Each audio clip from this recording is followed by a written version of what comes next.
mwabyumvishe ni wa munsi mwiza ya saha mukunda, isaha y'ikiganiro cy'ubutumwa bwiza kigira umutwe ugira uti ijuru ntirikorerwa. Ikiganiro kinyura kuri radio mukunda, radio yaje ikenewe, radio Country FM ivugira ku 105 n'ibice 7, ikaba ikicaro cyayo kiri hano mu mujyi wa Kamembe, umujyi wa karere ka Rusizi. Abavuga butumwa bakibagezaho bagiye batandukanye bijyanye nuko umwami yadushoboje kuboneka. Uyu munsi abo muri kumva uri kuri mikoro akakanya uvuga ni Emile Nshimiyimana, ariko nkaba ndi kumwe na mwene data nawe utari mushya mu kiganiro, ngira ngo nawe abasuhuze abibwire ku batamuzi, hanyuma twinjire mu kiganiro twamenye. Umuvandimwe yego rwose muvandimwe, Imana ishimwe cyane. Mbere na mbere niyo tuba tugomba gushima, dore ko niyo mwami w'ijuru n'isi. Yego rwose ni umugenga warinye ibyo tuzi, twabonye n'ibyo tutarabona. Nibyo na Alpha na Omega, ni itangiriro rikaba n'iherezo. Mbere na mbere habanje Imana, ariko ni nayo izaherukana none. Yego rwose rero tuyishimira ko mu biremwa yaremye yashimye natwe kudushyiramo, kuko ibyo yaremye byose yashyizemo n'umuntu. Yego rero turayishimiye kuko niyo yo gushimwa, ni nayo ikwiye icyubahiro mu isi ndetse no mu ijuru. Amen. Rero nge tugiye kubana mu kiganiro, nitwa Nahimana Patrice, turamenyeranye.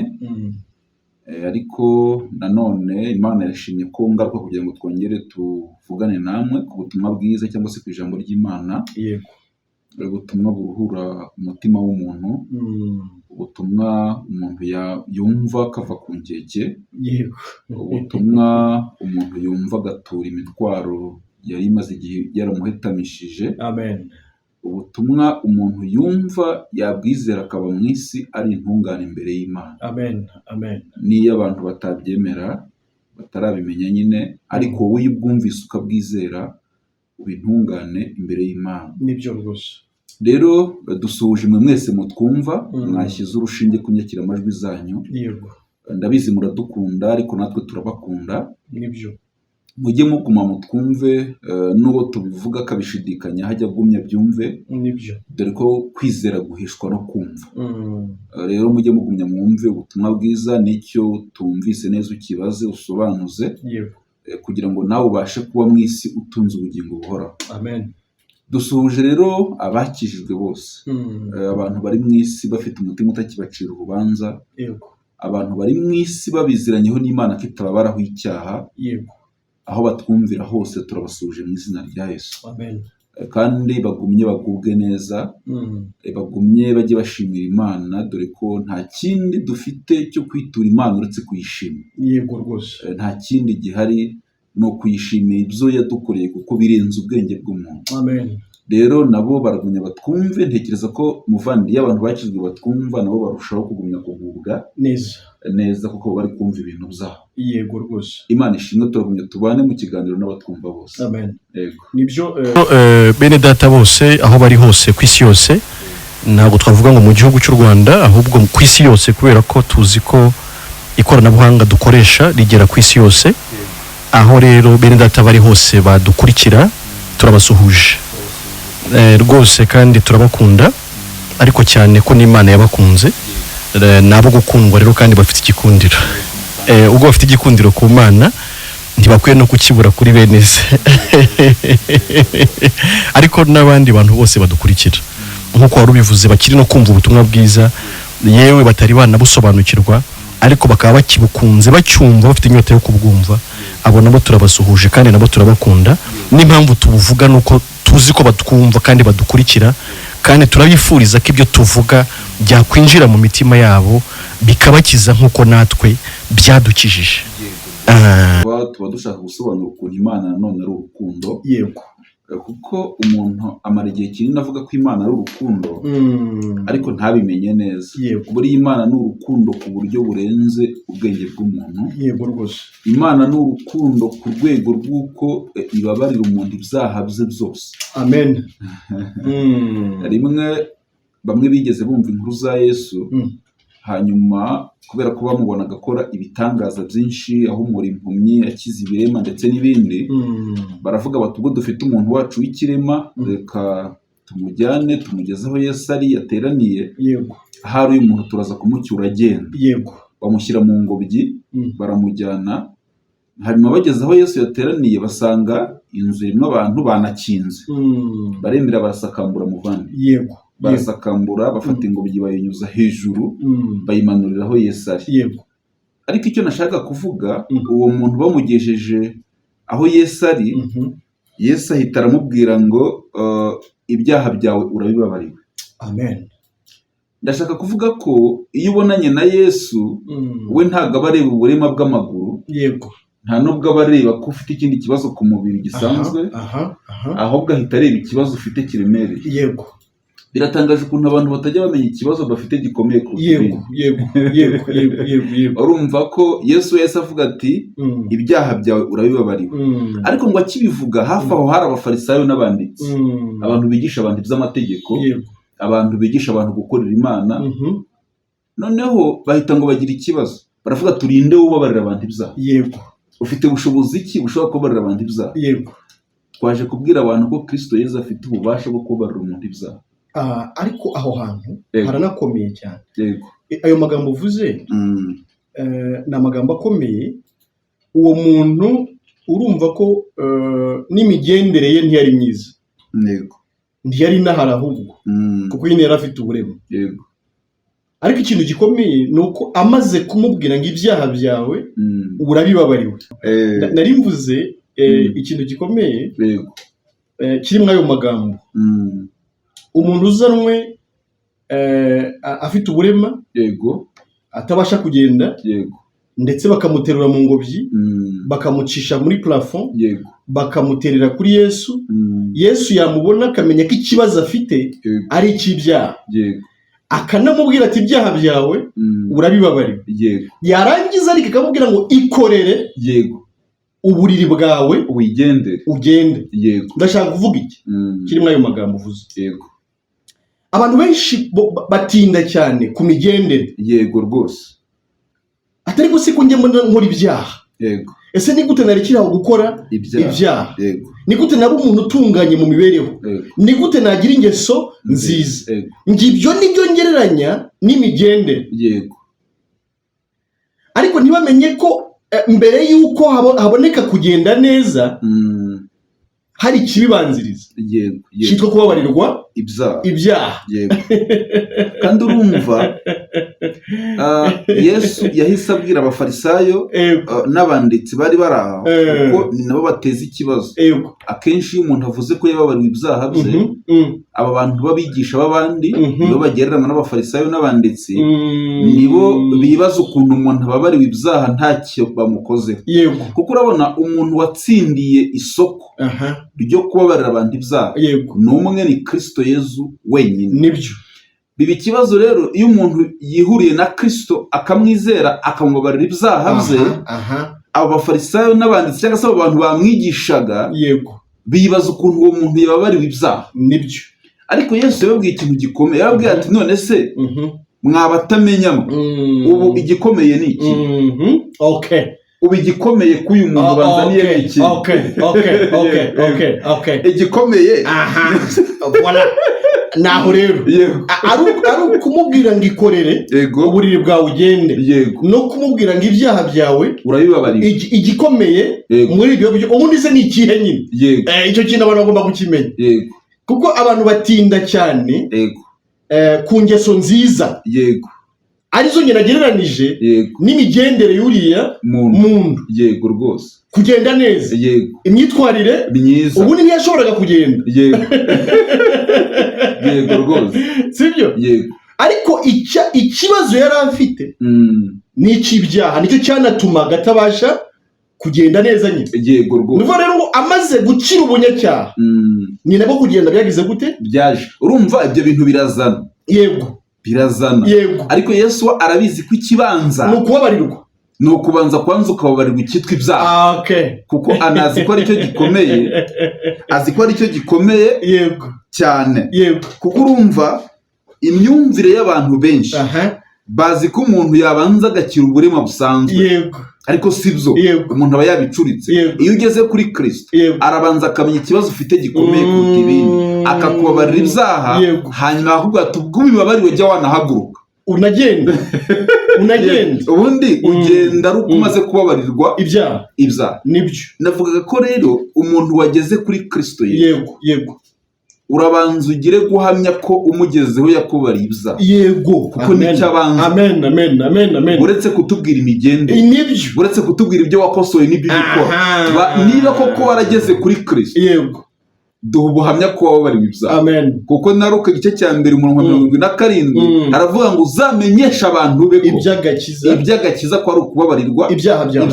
Niba utarababariwe ibyaha ukaba wumva ukibigira, nturahura na Kristo Yesu. Nibyo. Wahuye n'abafarisayo. Kandi ubwo n'imigendere yawe ntishoboka. Ntabwo ishoboka. Niyo mpamvu iteka nyine ubona n'ingeso zaranze. Yego rwose. Ubundi ntabwo ari zagombaga kubanza. Yego. Hagomba kubanza kwakira imbabazi. Yego. Iyo umuntu ababari wahinduka umukiranutsi, tugiye kubisoma. Yego rwose. Iyo umuntu yakiriye izo mbabazi ahinduka umukiranutsi.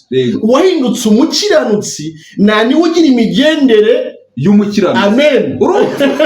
Urumva nyamara ibyo ushaka guhindura mu ingeso, uburyo ushaka guhindura ingeso, intego wumva ushaka kuba umukiranutsi, aho ntibyemera. Banza uba umukiranutsi. Amen. Banza uba umukiranutsi kandi ku buntu. Yego rwose. Ni naho bikomera iyo bigezaho. Yego. Ubwo tuje kubwira abantu ko gushaka kuba umukiranutsi ubyishatsemo bidashoboka. Banza uhure na Kristo Yesu. Muvandi hari nyine tuba tubona ingero nyinshi mu byanditswe, ariko turajya tuzikoresha. Yego. Bafashe umugore asambana, bareba mu gitabo cy'amategeko, baravuga batumve amategeko ya Musa avuga ko uyu muntu yicishwa amabuye. Reka tujye kubaza Yesu. Yego. Mu gice cya 8 cya Yohana, cy'ubutumwa bwiza bwa Yohana, twumve niba nawe koko yaraje avuye mu ijuru. Ubwo arahita adufasha twica uyu muntu n'amabuye. Yego. Burya bari bazi ko Kristo ahita abafasha kwica uwo muntu bamwicishije amabuye. Yego. Ariko bamugejeje imbere za Kristo, kubera ko ari umucunguzi, arabanza ahita ababwira ati ngaho muri mwe udafite icyaha nabanza bari urimutera dukurikire. Yego. Habura n'umwe utagifite. Yego. Kubera ko uwo mugore navuga ntiyaragize umunsi mwiza. Bamuzanye ku mucunguzi. Arangije abo bantu bamuzanye bose bahita baragenda. Bagiye Yesu aramubwira ati ba bantu baguciraga iteka bari he? Ati ntabo bagiye. Kristo ati nanjye ntateka ngize nde ngo ciriyeho. Icyambere uwo mugore barabanje bamubwire ko adacirwaho iteka. Nicyo cyambere. Baramubwira ati ngagenda ntuzongere. Ubwo umenya ko utagiciriweho iteka. Urumva turi kuvuga ko iyo umuntu ageze kuri Kristo arabanza akababarirwa ibyaha, akamenya ko atagiciriweho iteka. Reka dusome uyu murongo. Ndekeza ko turi bukomeze kubisobanura. Yego rwose. Kadusome uyu murongo wo mu Baroma igice cya 4 umurongo 25. Amen. Tusome rwose. Usome mu yera, nanjye ndasoma muri ijambo ry'Imana. Yego rwose. Ariko wenda mbere yuko ngengera kuri 25, reka mbere hejuru gatoya. Yego. Bavugaga Aburahamu. Yego rwose. Reka mbere kuri 21. Yego. Amenya neza yuko ibyo yasezeranije ibasha no kubisohoza. Yego. Nicyo cyatumye bimuhwanirizwa no gukiranuka. Uwo ni Aburahamu. Bavuga uburyo yizeye Imana bikamuhwanirizwa no gukiranuka. Icyakora ntibyanditswe ku bwe yuko byamuhwanirijwe no gukiranuka. Yego. Ahubwo no ku bwacu. Imana ihimbaze. Abazabiheshwa nuko twizeye iyazuye Yesu umwami wacu. Yego rwose. Nicyo twizera bagize gute? Barakivuze. Yego rwose. Ubwo ibyizerwa abantu bajye babyumva. Kandi iyo wizeye bikuhwanirizwa no gukiranuka rwose. Yego. Watangiwe ibicumuro byacu. Yego. Akazurirwa kugira ngo dutsindishirizwe. Amen. Hano muri ijambo ry'Imana haravuga ngo yemejwe rwose ko Imana ifite ububasha bwo gukora icyo yasezeranye. Yego. ngiyo impamvu Imana yamubaze nk'intungane kubera ko ayizeye. Yego rwose. Kandi si we wenyine, ibyanditswe bivuga ngo iri jambo ngo Imana yamubaze nk'intungane. Imana ihimbaze ko atari we wenyine. Yego. Ahubwo natwe biratureba. Amen. Imana ihimbaze. Kuko Imana izatubara nk'intungane kubera ko twizeye iyazuye Yezu Kristo umwami wacu. Imana ihimbaze. Amen. Yashyikirijwe abamwica azira ibyaha byabo, maze arazuka ngo tugirwe intungane imbere y'Imana. Amen, amen, amen, amen. Imana ihimbazwe cyane. Umuntu ari intungane nigeze yizera Yesu. Oya, ntanubwo amuzi. Yego rwose. Imana ihimbazwe. Muri Bibiliya mu zindi nzandiko, iyo bageze ku muntu baramuvuga, bakavuga ko umuntu adashobora kuba intungane. Katukivugeho gatoya kuko abantu bajya bakitubaza ari benshi. Iyo Bibiliya ivuze ku muntu cyangwa Imana ivuga ku muntu, ivuga ko umuntu ntacyo yakora ngo abe intungane. Ndetse akageraho ikanavuga ngo n'ugerageje kugira ibyo akora yita byiza, Imana nabyo ibyita ubushwambagara imbere yayo. Yesaya 64:5. Yego rwose. Ahandi ikavuga ngo umuntu navuga ko nta cyaha afite, azaba yishutse ukuri kube kutari muri we. Ngo umuntu navuga ko nta cyaha yakoze, azaba yise Imana inyabinyoma. Kuri urwo ruhande kwari ukugira ngo abantu bose batsindirwe n'urubanza imbere y'Imana. Ariko hano batubwiye Aburahamu nyamara w'intungane. Dukwiye kambyite gukopera basi. Dukwiye gukopera ni gute Aburahamu ab'intungane nawe yari umuntu. Aburahamu we yabaye intungane, niye strategy yabayeho kugira ngo Aburahamu ab'intungane. Abatwumva basoma igice cy'Abaroma igice cya 4 cyose, baraza kubona ukuntu Aburahamu yabaye intungane imbere y'Imana. Ndetse hejuru aho tutasomye baravuga ngo iyaba yarabiheshejwe n'ibyo akora, yakaba yafite ikintu yira ngo ariko si imbere y'Imana. Ibintu ngo wabyirata imbere y'abantu bagenzi bawe, ariko ndi wabyirata imbere y'Imana. Nibyo rwose. Ahubwo ngo Aburahamu yagizwe intungane n'Imana kubera kuyizera. Kubera kwizera Kristo Yezu, Imana yagize Aburahamu intungane ku buntu. Icyo nacyo abantu bashobora kukibaza. Ese Aburahamu we yizeye Kristo Yesu ati? Kuko hano barimo baravuga ngo nubwo yarashaje, rwose, na Sara umugore we yaracuze, ariko Imana imubwiye ko azabyara Isaka, ntabwo yashidikanije, yakomeje kwizera, hanyuma uko kwizera kumuhwanirizwa no gukiranuka. Ariko wahuza ute kwizera dufite uyu munsi n'ukwa Aburahamu? Nuko n'ubundi kuri Isaka niho hagomba guturuka urubyaro rwa Isiraheli. Rwose. Urwo rubyaro rero ni narwo Kristo yagombaga kuzaturukamo. Ni ukuvuga rero ngo Aburahamu nawe yari yarabwiwe n'Imana ko mu rubyaro rwe ariho hazaturuka umucunguzi. Nawe rero ntiyabishidikanyaho. Nawe ntiyashidikanije ku mucunguzi uzakomoka mu rubyaro rwe, agacungura abari mu isi, agapfira ibyaha by'abari mu isi n'ibya Aburahamu birimo. Urumva aba bene data batubanjirije bagiye bahishurirwa urupfu rwa Kristo Yezu rutari rwabo. Dufite gihamya cy'abavandimwe benshi mu byanditswe bahishuriwe urupfu rwa Kristo Yezu rutari rwabo. Ubu twe turi mu gihe rwamaze kuba, ariko dufite abavandimwe baruhishuriwe rutaraba. Noneho Bibiliya ikavuga ngo Kristo yatambwe isi itararema. Imana yamutanze kera, ku buryo uhereye kuri Adamu Imana yarabishushanyije. Adamu amaze gukora icyaha, kugira ngo Imana yongere kuvugana na Adamu yica itungira mwambika. Imana yashushanyaga ko n'ubundi yatanze Kristo kera isi itari yaremwe. Rero n'abandi bose bagiye bakizwa cyangwa se bagiye bemerwa n'Imana, bagiye bahishurirwa urupfu rwa Kristo ataraza. Kandi Adamu nawe kwambikwa ni nyuma y'uko yari amaze kwiyambika. N'ubundi yiyambitse ibibabi by'imitini, ariko n'ubundi ngo yumva imirindi y'Uwiteka arahunga, ngakomeza kumva yambaye ubusa kandi yiyambitse. ubwo turabwira abantu bajya biyambika ntibabura kwiyambika amasengesho, kwiyambika icyacumi, kwiyambika kwiriza ubusa, kwiyambika kurari, kwiyambika imisanzu y'inyubako, kwiyambika amaturo, kwiyambika n'indi mirimo yose umuntu akora atekereza ko yamuhagarika imbere y'Imana. Iteka uwo muntu n'ubundi yumva imirindi agahunga.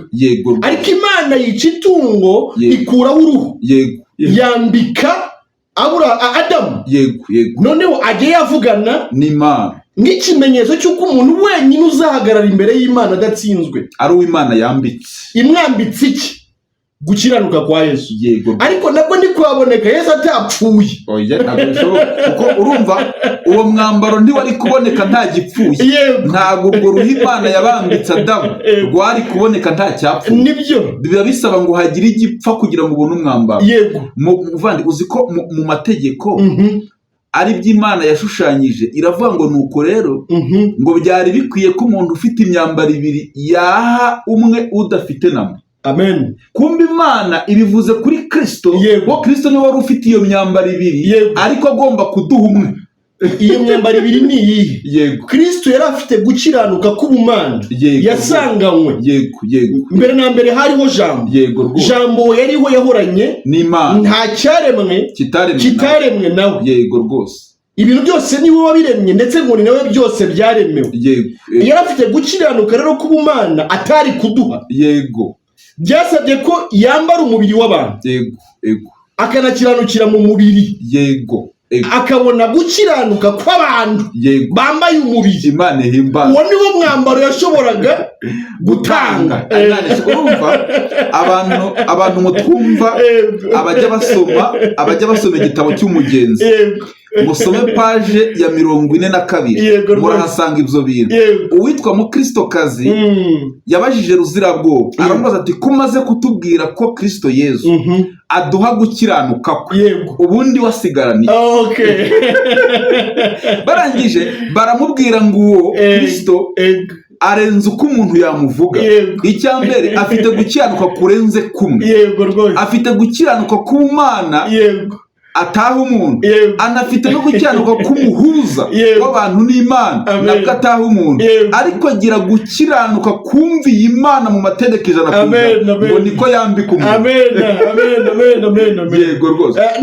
Kandi nanone mu mategeko bavuga mwene wanyu wa bugufi. Ariko ahari twaba tugiye kure. Mwene wanyu wa bugufi ngo yashobora kugucungura mu gihe wabaga wakennye ugatanga gakondo yawe bakayigura. Ngo niba ufite mwene wanyu w'umukire ufite ubushobozi, yari yemerewe kuza agatanga ikiguzi cya gakondo yawe bakayigusubiza. Yesu nawe yabonetse ari mwene wacu w'umukire wa bugufi, yambaye umubiri kugira ngo yisanishe natwe, ahinduke mwene wacu ubasha kutugomboza. Gukiranuka twabuze bakatujugunya hanze y'ingobyi, akakutugarurira, akakudutangira, akakutubonera, none akaba ariko dupresenta Imana ikatwemera ikadusubiza muri gakondo. Amen. Abatwumva twasubijwe deni.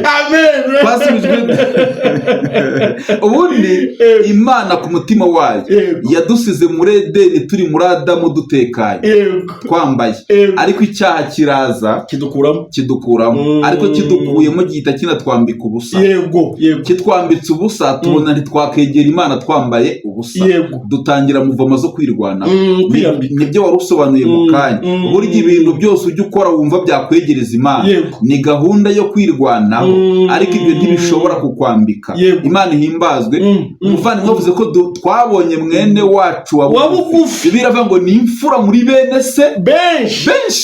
Twabonye mwene wacu wa bugufi, araza arabanza yisanisha natwe, arabanza yambara umubiri nk'uwacu kugira ngo gukiranuka mu mubiri byaratunaniye, arakiranuka wambaye arabitubonera, arangije arabiduha.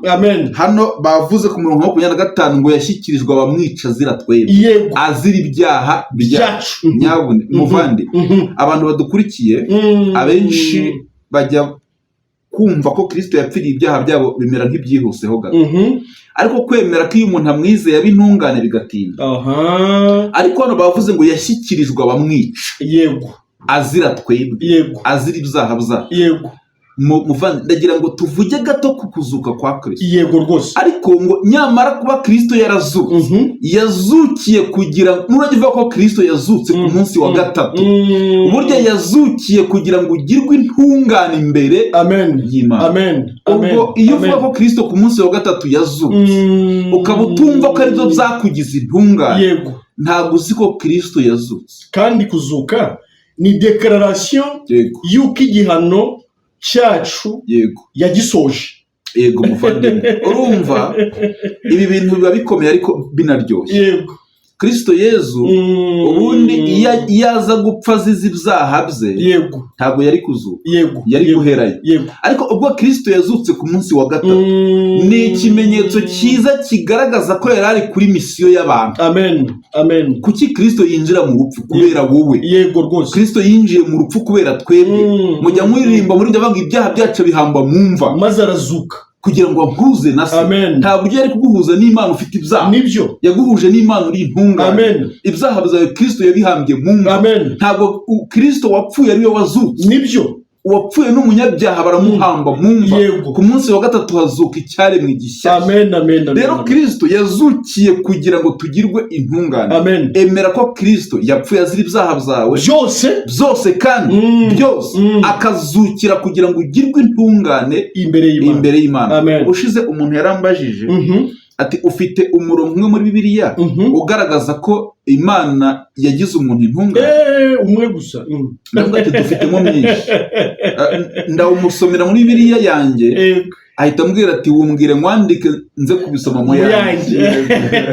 Ariko biyo bivuga cyane, ivuga uburyo kimuzuko wa Kristo watugize intungane. Gusa abantu bahuye n'ikibazo, bahuye n'abamamyi. Nayo mpamvu turajya tuvuga ubutumwa bwiza. Abantu bahuye n'abamamyi, nubwo iminota yatugendanye, muvandura nyemera tubivugeho gato. Nta kibazo. Kristo Yezu amaze gupfa, amaze no guhambwa, abitwa abafarisayo n'abanditsi, ibyo turi kuvuga babishaka baraza gusoma igice cya Matayo, Evanjiri ya Matayo, basoma igice cya 27 n'icya 28, harabivuga byose. Abafarisayo n'abanditsi barya abantu bavuga ko bigisha Imana cyangwa iby'Imana, bahita baribuka. Bibuka iki? Bibuka ko Kristo yajyaga avuga ko azapfa, ariko ku munsi wa gatatu akazuka. Bahita bajya kwa Pilato, baramubwira ati rero wa muntu nubwo yapfuye akaba yahambwe, ariko twibutse ko yajyaga avuga ko azazuka. Kandi noneho aramutse azutse, intsinzi yabibonetse. Dufashe uduha abarinzi, tujye kurinda imva, tuyirindishe neza, hatazagira n'uburyo baza bakamwiba bakavuga ko yazutse. Imva barayirindisha neza, bayishyiraho ingabo kugira ngo zirinde Kristo ntazo.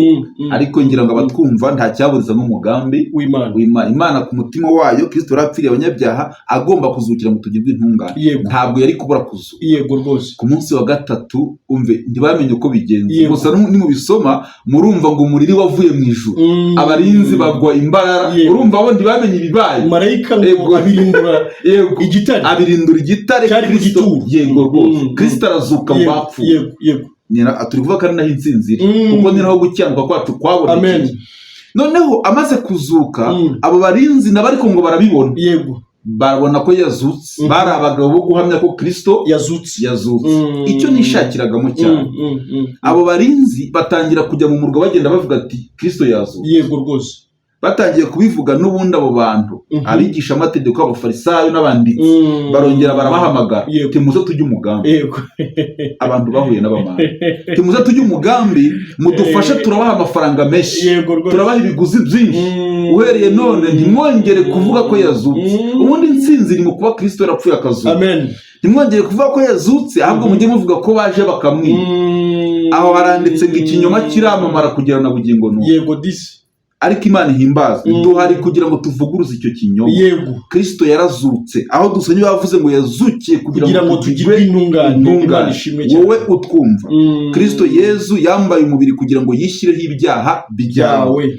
Bimaze kumujyaho, bimaze kumuhama, ahindutse umunyabyaha ku bwawe, apfa urupfu rubi wagombaga gupfa. arahambwa. Urupfu rw'umunyabyaha rurabaye. Ku munsi wa gatatu azukira kugira ngo tugirwe intungane imbere y'Imana. Nyabune umuntu ukubwira ko utaba intungane yarakubeshye, kuko iyo wizeye Kristo ugirwa intungane. Rero izere Kristo ko uyu mugoroba, emera ko ibyo yakoze ari wowe yabikoreraga, emera ko urupfu yapfuye rwari urwawe, emera ko yazukiye kugira ngo ugirwe intungane imbere y'Imana. Ibyo bintu nubyizera uraba mwisi uri intungane imbere y'Imana. Intungane, umwere, umukiranutsi n'abantu bamwe. Yego rwose. Umwere ni umuntu urukiko rutagikurikirana, rwanzuye nyine ko ari umwere. Ni umuntu utari kubarwaho icyaha, ariko twagizwe abere kuko hari undi wapfuye mu cyimbo cyacu akanazuka arangije igihano cyacu. Yego rwose. N'ubundi no mu rukiko ubusanzwe n'iyo igihano kirangiye uhinduka umwere. Igihano cyacu cyarangirijwe kuri Kristo. Imana yaraduhannye muri Kristo. Ubushize twari tuvuga ngo yaduhannye ku buryo buhagije. Humura warahanwe. Ibihembo by'ibyaha byari urupfu, Kristo yararupfuye. Humura tekana, igihano cy'ibyaha Kristo yaragihanwe, ahubwo ushimira Imana kutagihanwe. Imana yakugize intungane imbere yayo. Imana ihimbaza. Twatanga umurongo. Nibyo. Yego rwose. Atanga umurongo. Badukurikiye. Yego rwose. Dusangire ikiganiro. Yego reka namwe mugire uruhare mu kiganiro. Yego rwose. Umurongo mugiye kuduhamagaraho dusangira ikiganiro MTN ni 0782 44 21 25. 0782 44 21 25. Airtel ni 07 83 5. Yego. 07 83 5. Mwe mwese mudukurikiye muduhamagare dusangira ikiganiro. Allo. Twakwakiriye, ninde tuvugana? Regis, ni amahoro. Yesu ashimwe. Wakurikiye ikiganiro? Okay, wakuyemo iki cyangwa wakuyemo iki niba atari n'ubwa mbere Regis? Ikiganiro ntabwo ari ubwa mbere nyikurikira. Yego. Ariko icya mbere nakuyemo ni ukwizera. Yego. Wizeye iki? Uriya wizeye Yesu Kristo. Nta kidashoboka.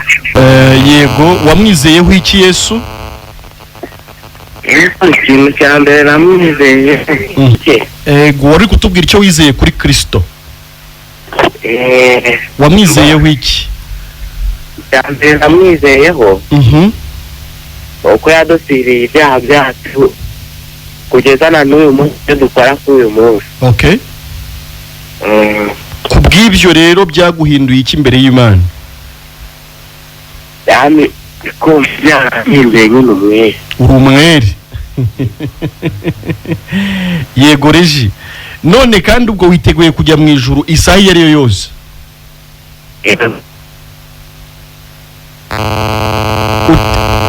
Uti witeguye kujya mu ijuru isaha iyo ari yo yose Regi? Yego. Nta gisibya, nta cyakubuza kujya mu ijuru? Ntacyo. Nagiye reka twakira abandi ariko ameze neza. Yego. Ari haravuga ko kwizera Kristo byatumye aba umwere imbere y'Imana, kandi ibyo ni ukuri. Natwe nicyo duhamye. Yego rwose. Kuko nanone uvuze ko wizeye Kristo ukaba ukiri umunyabyaha, ntabwo waramwizeye. Uwo Yesu ni nuwahe? Ntabwo waramwizeye, ntubunamuzi. Kandi icyo twizera kuri Yesu nanone cyumvikane ni ikinyine. Yego. Natwe ngo tuzabiheshwa nuko tuzizera ko yapfuye azira ibyaha byacu akazurirwa kugira ngo tugirwe intungane imbere y'Imana. Mugumye muduhamagare dusangire ikiganiro. Yego. Abantu mwizeye Kristo mukaba intungane imbere y'Imana ni muduhamagare. Yego rwose.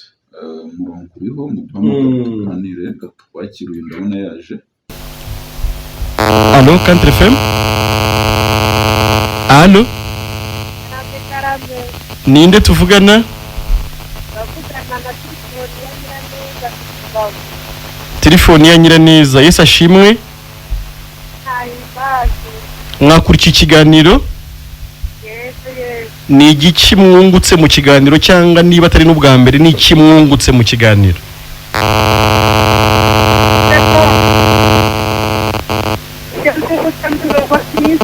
twihangira ibyaha byacu yego intungane mu maso y'Imana nyine tukagirwa intungane mu maso y'Imana. Nawe uri intungane mu maso y'Imana cyane rwose. cyane rwose. Ibyo bintu ngo bitaryoshye Biraryoshye cyane, ubu ndi umurarwa w'Imana nyine ndaganwa umugabane bazamuha tuzanganye. amena. Iwanyu ni mu ijuru cyane rwose. tuzabanayo.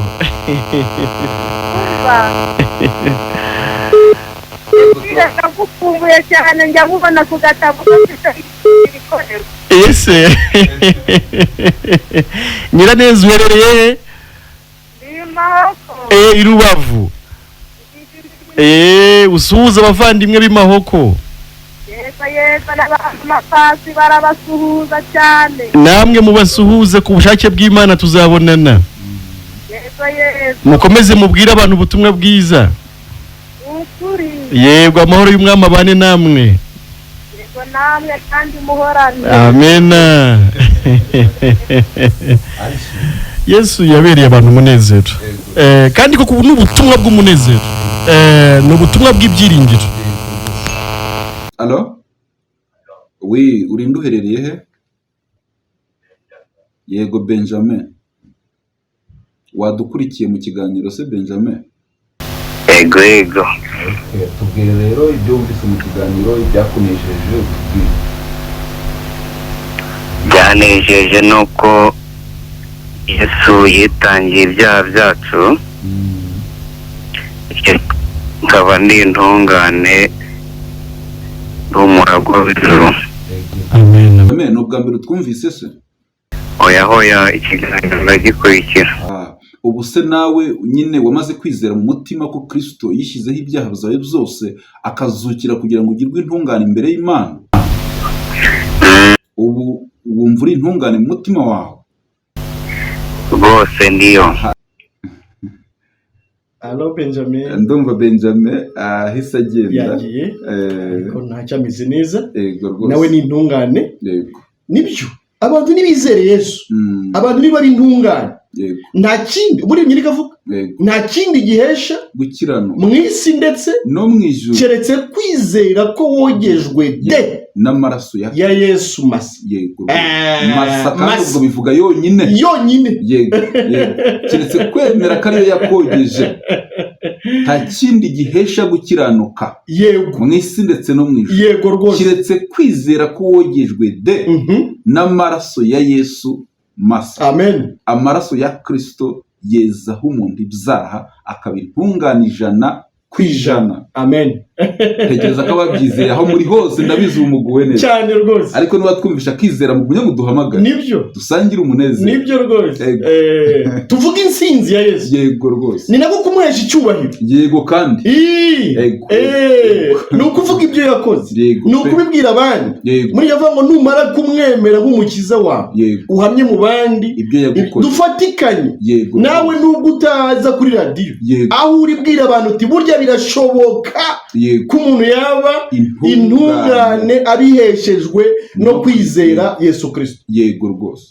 Nuko banizera Kristo rero. Yego. Watubwira ko mwizera hicyo utari intungane. Iki kandi. Yego ndumva hari waje natubwira niba nawe yarabaye intungane. Allo? Ya ndumva ahise agenda.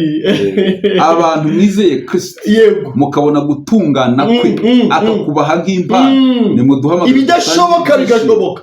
Nimureke tubwire abantu mufatanye natwe tubwire abantu ko ibitarashobokaga byashobotse. Yego. Ibidashobokera umuntu kumana byarakunze. Imana yakuba ubutungane bw'ubuntu nk'uko Kristo yabazweho ibyaha byawe atabikoze nawe yaguha gutungana kwe ukaba mu isi uri intungane. Amen. Yego. Kwizera Kristo nicyo bivuga. Nicyo bisobanura. Nibyo rwose.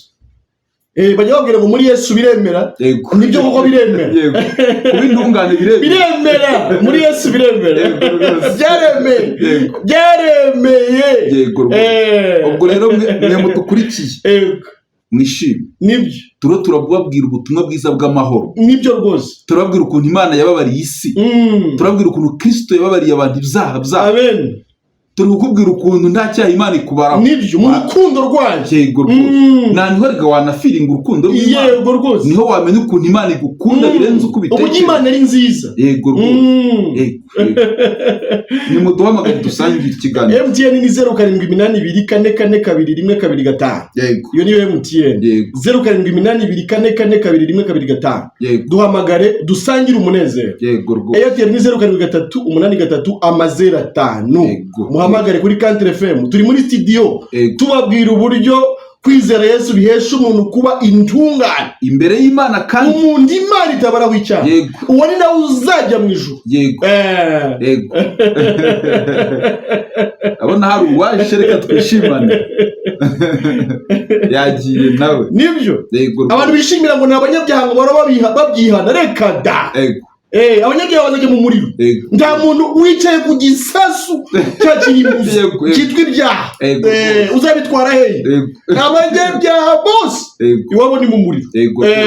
Birasaba ngo wemera ko Kristo yabyisizeho. Yego. Akanahanwa igihano cyawe. Yego rwose. Ese ubundi kukiwumva uzahanwa kandi Kristo yarahanwe mu mwanya wawe? Uwo mutwaro w'ibyaha ukikoreye uzawuturwa nande? Kandi we Yesu yari yaje kugutura. Yego. Umuririmbyi yavuga ngo iyambura iyo myambaro mibi Yesu akwambikiye y'ubukwe gukiranuka kwe. Wazahinduka ubwoba busa. Icyo kirori wagitanga utawambaye. Bazatinya guhinguka imbere ye. Ngo bazahinduka ubwoba busa. Iryo jambo nyanditinya. Ntabwo rivuga ngo bazagira ubwoba, ahubwo rivuga ngo bazahinduka ubwoba. Ni ijambo rikomeye. Ntabwo bazagira ubwoba, ahubwo bazahinduka ubwoba. Iyambura iyo myambaro mibi. Iyo bavuze kwiyambura imyambaro mibi baba bavuze ibyo bintu ujya wideburiyamo. Yego. Ibyo bintu byose upfundikiranya wumva Imana yareba ikakwemera. Yego. Ibyo nibyo bita imyambaro mibi. Reka ibyo bintu Kristo aguha umwambaro. Yego rwose. Aguha umwambaro wo gutunganya Imana. Iyo myambaro ya nta bwenge. Yego rwose. Wagiye nta rwandiko. Yego. Agira ngo azinjira nk'uko abandi binjira. Uwo muri ibyo bavuga ngo ku musaraba mwiza niho umuntu abonera urwandiko rw'ijuru rutari urw'itorero. Yego rwose. Wakumva gutya ukizera ubutumwa bwiza ugahinduka intungane, ijuru ukaba urifite, nta ruhare rw'idini cyangwa itorero ryawe ribigizemo uruhare rwose. Yego. Yego. Yesu si uw'idini runaka. Yego. Yesu w'itorero runaka. Yego. Yesu ni Imana yihinduye umuntu kugira ngo icungure abari mu isi. Imana ihimbaze ko Kristo atanabambwe mu rusengero. Yego rwose. Bamusize inyuma y'irembo. Amen. Kugira ngo abantu basohoke bamusange inyuma. Amen. Bamusange inyuma. Amen. Uko yabambwe mu rusengero hari abanyedini bari no kubyirata. Imana ihimbaze. Yabambwe inyuma igorogota mu masanganyanzira. Yego rwose. Kugira ngo abantu basohoke bamusanga igorogota. Amen. Bamusange bamwizere. Kandi buri wese amugireho access. Yego. Buri wese amugireho uburenganzira. Yego rwose. Nibyo.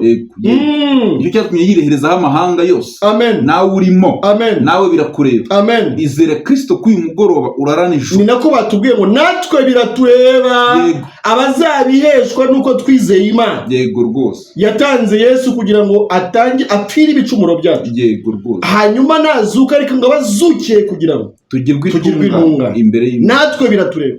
Nawe birakureba kuba intungane k'uyu mugoroba, kugihe uzarebera kino kiganiro kuri YouTube. Tubibutse ko turi kuri YouTube. Ijuru nirikorerwa TV. Niba ufite telefone nini ya smartphone, shyiramo ijuru nirikorerwa TV ukurikira iki kiganiro. N'ibindi biganiro byose byatambutse urabisanga kuri YouTube. Dusobanurira abantu uburyo byashobotse ko muri Kristo duhinduke intungane imbere y'Imana. Duhinduke abera imbere y'Imana. Abantu Imana itabaraho icyaha. Abera baziranenge. Abo nibo bazajya mu ijuru. Nibo bazabona Imana. Yego rwose. Urumva abantu bamaze igihe kinini babwirwa ko intungane itabaho. Kandi kuko mu bumuntu ntabwo bibaho. Ariko turasobanura ukuntu ibyo bintu bitagushobokeye imyaka myinshi. Yego. Nyamara nicyo cyazanye Kristo mu isi. Nibyo. Iyo cyatumye aza yambara umubiri nk'uwo wawe. Byaha bimujyaho. Nibyo. Nkunda umurongo w'Abakolosayi uvuga ngo yashanyuye dosiye. Yayishanyuje kuyibamba ku musaraba. Yego rwose. Twari dufite dosiye twashinjwaga y'imyenda yo kwica amategeko. Yego.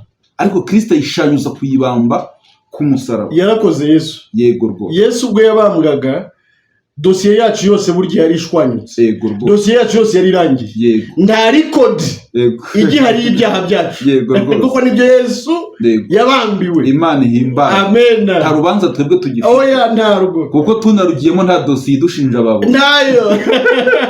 Ahubwo hari umushinjura witwa Yesu. Yego rwose. Uwari ahamya ngo dore. Yego. Imisumari bane. Yego rwose. Burya n'ibira byaha naziraga. Yego. Urupfu napfuye rubi. Yego. Ni ibyaha bya Emile. Yego. Urumva nta waba kikurega rero. Ninde warega intore z'Imana? Ese umucunguzi amaze iki? Yego. Iyo umucunguzi abonetse uwacungura arataha. Yego. Basigara babibaza byose umucunguzi. Yego rwose. Yesu yaraducunguye. Yego. Yesu yaratubambiwe. Yego. Yesu yaraduhaniwe. Yatugize abere abaziranenge imbere y'Imana. Yego. Iyo niyo nkuru nziza. Amen. Nibwo butumwa bwiza. Nibwo tubabwira mwese mutwumva mushira ubwoba. Nibyo. Nyabune shira ubwoba. Tubibutse nimero. Ni 0782 442 muduhamagare mu minota isigaye kugira ngo niba ushaka gutambutsa ishimwe. Yego. Ry'Imana yamukoreye muri Kristo Yesu. Yego. Ishimwe ry'uko ari intungane. Yego. Ishimwe ry'uko atazarimbuka. Yego. Naduhamagare kugira ngo nawe atambutse ishimwe ryiwe. Yego. Yego. Anamenyesha abandi ko byashobotse. Yego. Ko nawe abi intungane. Yego rwose. Yego rwose. Nawe utabyumva neza ukeneye kugira icyo ubibaza. Nawe biremewe. Nibyo. Duhamagare nawe ubaze. Yego. Ubaze kuko ntabwo twivugira mu mfufu. Urupfu rwa Kristo rwarabaye. Kumugaragara. Ni Imana yamutanze. Yego. Yesaya yaravuze ngo yaramushenjaguye. Ngo yaramubabaje. Nyamara yashenjaguye gukiranirwa kwa. Amen. Igihano cyaduhesheje amahoro. Cyari kuri Kristo. Cyabaye kuri Kristo. Kuki utayafite? Kuki udafite amahoro? Kuki utari intungane? Kuki utari intungane Kristo yaragupfiriye? Kuki yapfiriye iki? Ubwo yaba yarapfiriye. Ubwo ibyaha yapfiriye ni ibyande. Ni ibyande. Niba ucyumva ukiri umunyabyaha. Yego. Ibyaha Yesu yazize ni ibyande. Yego. Kiretse niba uri kuvuga ko nawe yakoze ibyaha akaba ari byo yazize. Yego rwose. Ariko niba ari ibyawe yazize urabera icyo umunyabyaha. Yego rwose. Ni ukutizera. Icyo nicyo Bibiliya yita kutizera. Yego. Yego. Ni nayo kizarimbuza abantu. Yego. Umuntu akwiye kwemeranwa n'Imana ko yamuhaniye muri Kristo Yesu. Kandi ikamuhana igihano gihagije. Yego rwose. Imana yateye Kristo umugongo. Yego. Ihindukirira twebwe. Nibyo. Kandi ivuga ko igihano cy'umunyabyaha kibaye. Nibyo. Amaraso yaramenetse. Imana iravanga ibyaha byabo n'ubugome bwabo. Amen. Sinzongera kubyibuka ukundi. Ni wowe ujya ubyibuka kubera kutizeye. Yego. Ni wowe ujya ubyibaraho kubera kutizeye. Kuki wibaraho ibyaha kandi Kristo ari byo yishyize? Nibyo. Ni kuki ibyaha ubyibaraho? Kuki ubyigaruraho? Ibyo byaha byawe byose ibyo Kristo yapfiriye. Nibyo rwose. Ibihembo by'ibyaha byari urupfu. Yego. Kristo yararupfuye. Nirwo yapfuye kuba amahoro. Kuye kuba mu isi wumva ko nta cyaha Imana ikubaraho. Nibyo. Hahirwa umuntu witeka atabaraho icyaha. Amen. Nawe ukabimenya kuri mu isi. Uwo niwe mukirano ni nawe mutahajuru. Uwo niwe muragwa w'ijuru. Yego rwose. Airtel nayo muyigerageze ni 07838005. Ntabwo tuzi nimba umurongo wabagoye. Connection yapfuye. Birashoboka. Connection zagize ikibazo. Birashoboka ko connection zabagoye. Yego. Ariko murakomeza nyine mugerageze mu minota mike dusigaranye igera ku 8. MTN ni 0782444225. Airtel 07388305. Yego. Yesu yarapfuye ariko Yesu yarazutse. Yego rwose. Buryo umuntu yakubwira ngo ndi waba intungane. Birababaje. Umuntu avuga ko Yesu atazutse. Umuntu akwigisha kwizera Yesu. Akakubwira ngo izere Yesu ngo yaragupfiriye. Akabigerekaho ibindi nawe ukwiye gukora. Akabayisha ubutumwa bwiza. Agatuma utaba intungane. Ntakubwire ko Kristo cyamuzanye ari kugira ngo ube intungane. Mu kanya umuvandimwe yarasobanuye ukuntu hari umuntu witwa Ntabwenge wagiye nta rwandiko yibwira ko ari kujya mu ijuru ariko agenda nabi. Ntabwenge yari ameze ate? Ntabwenge yavugaga ko yizeye Yesu yarangiza akabiteranyaho n'ibintu akora. Akavuga ngo yishyura ababereyemo umwenda, agatanga icya 10, agatanga ituro, ngo akizera na Yesu. Ubwo ibyo bintu Imana nibiteranya ngo ntizamuha ijuru. Uwo niwe witwa umunyedini mubi. Uwo ni umunyedini mubi. Niba utekereza ko wakizera Yesu ugateranyaho ibyo ukora Imana ikabiguha hejuru, uri ntabwenge. Ububyishe byose. Ntabwo Kristo ateranya n'umuntu. Kristo arahagije kuguha ubutungane mudateranije. Niwe nzira, yego, niwe kuri, yego, niwe bugingo, nta ujya mu ijuru atamujyanye. Yego. Rero abantu bigishijwe Kristo nabi, abantu babwiye Yesu udatanga ubugingo buhoraho, ariko kuri uyu mugoroba turavuga Kristo waje avuye mu ijuru kugira ngo aduhe ubugingo buhoraho, kugira ngo tubonere gutungana twabuze igihe kinini. Nibyo. Emera rero ko Kristo yapfuye azira ibyaha byawe, akazukira kugira ngo ugirwe intungane imbere y'Imana. Iyo ibyo bintu byijeje umutima, uretse kuba ari Imana yabivuze, nawe uhita ubyumva, nawe uhita ubayo, uhita wumva. Buriya Emi, ni fenomene, ni igitangaza gikomeye cyane. Iyo tuvuze kwizera, abantu babifata mu buryo bworoshye nk'amagambo, ariko twe twizeye tuzi imbaraga bigira. Niyo gitangaza gikomeye. Yego, kwizera niyo mbaraga ihesha umuntu wizeye gukizwa. Iyo wizeye ibyo Kristo yagukoreye, wumva ukuntu b'intungane mu mutima. Yego, ubayo. Yego. Umwe wari impumyi baramubwiye ati uwo muntu waguhumuye ubundi nini, batangira kumubwira ngo ubwo si umunyabyaha, aravuga ati nashaka abewe, icyo nzi ko nuko nari impumyi ubu nkaba ndeba, ubu ndi kubona bane y'imbazi. Icyo nzi cyo nuko Kristo Yesu yampaye gutungana. Amen, amen, amen. None ubwo ninde waturega? Arega na mu Kristo ku musaraba ahageze ngo yamenye nyine ko wa mutwaro yagendanaga igihe kinini umunyikutseho, uvuye ku mugongo. Iyo umuntu ageze kuri Kristo arabyumva, yumva ko umutwaro yaramaranye imyaka myinshi umuvuye ku bitugu, umuvuye mu mutima, akaririmba ko abohotse, akaririmba ko abaye umukiranutsi, akaririmba ko abaye umwana w'Imana, akaririmba ko nawe iwabo habaye mu ijuru. Nawe ukabihamya ngo mu Kristo ngo yariruhukiye, aravuga atanduhuje imibabaro ye. Amen. Nawe reba ku musaraba nyawe, nawe urakira, nawe urakira, urakira rwose. Amen. Nawe reba ku musaraba, reba ku musaraba, reba igorogota, niho yabambwe, kandi abambwa azira ibyaha byawe. Yego, murebe, numureba ukamwizera urakira rwose. Nibyo rwose, numureba ukamwizera nawe urabona ukuntu umutima wawe inkeke y'ibyaha ivamo, ya nkeke y'ibyaha, kwa kuntu wihanye ibyaha ntibishire, kwa kuntu wabisabiye imbabazi ukibagirwa n'ibindi, ugasabira imbabazi n'ibyo wibagiwe bikanga. Reba ku musaraba birashira byo. Nibyo, reba ku musaraba kuri uyu mugoroba urabintunganye. Yego rwose.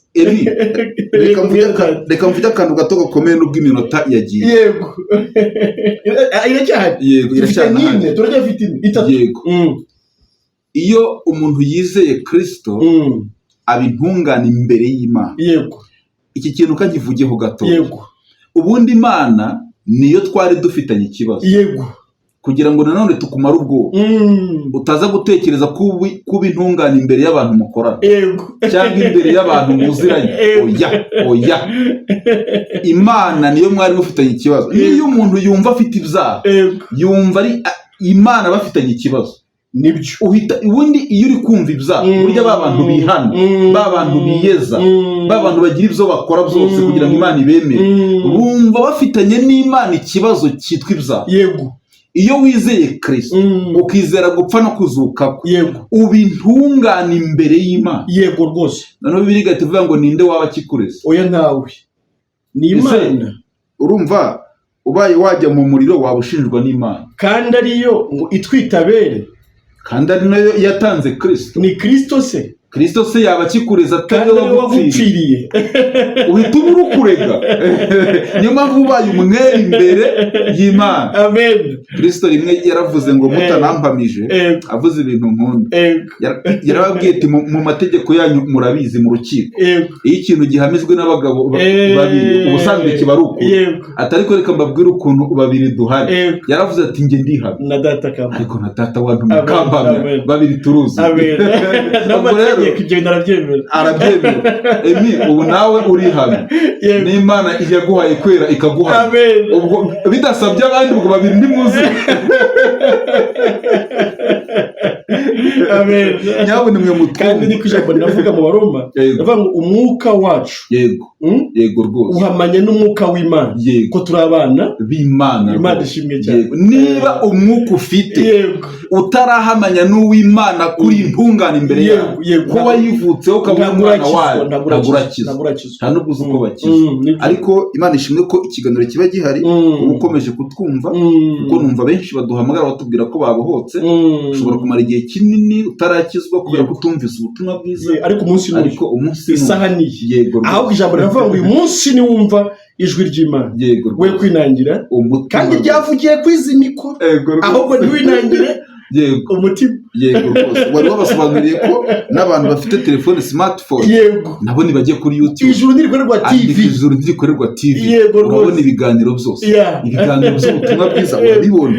Nawe wiyumvira uburyo Imana itanga ijuru ku uburyo Imana igira neza. Kandi ikindi niba ushaka kubyumva neza ufate na Bibiliya ugira mu rugo uhereye mu byahishuwe, uhereye mu itangiriro ukagera mu byahishuwe, bivuga ijuru nk'impano. Uhereye mu itangiriro ukagera mu byahishuwe uragenda usangamo ukuntu byasabaga ko amaraso ameneka kugira ngo abantu barirwe ibyaha. Ayo maraso ya Kristo yaramenetse. Kadutanga umurongo iminota yagiye yadushiranye, umurongo muhamagara wo mu gikari. Yego rwose. Nimero zanjye ni 0784 42 57 ziri no kuri WhatsApp. N'umuntu ushaka kujya kuri WhatsApp group nizo yanyuraho nkamushyiraho. Yego rwose. Ushaka igitabo cyitwa ijuru ntirikorerwa nayo cyagufasha gusobanukirwa byinshi ku butumwa bwiza. Izo nimero n'ubundi aba ari zo ukoresha umvugishe. Mu mujyi wa Kamembe birahari kugira ngo ubone uko cyakugeraho. Yego rwose. Nimero zanjye kuri telefone ngendanwa Patrice ni 0788166163. Tigo ni 0722166163. Mwakoze mwese abo twabanye mu kiganiro naho utaha. Amahoro y'Imana abane n'abizera Yesu Kristo bose n'iteka ryose. Amen. Amen.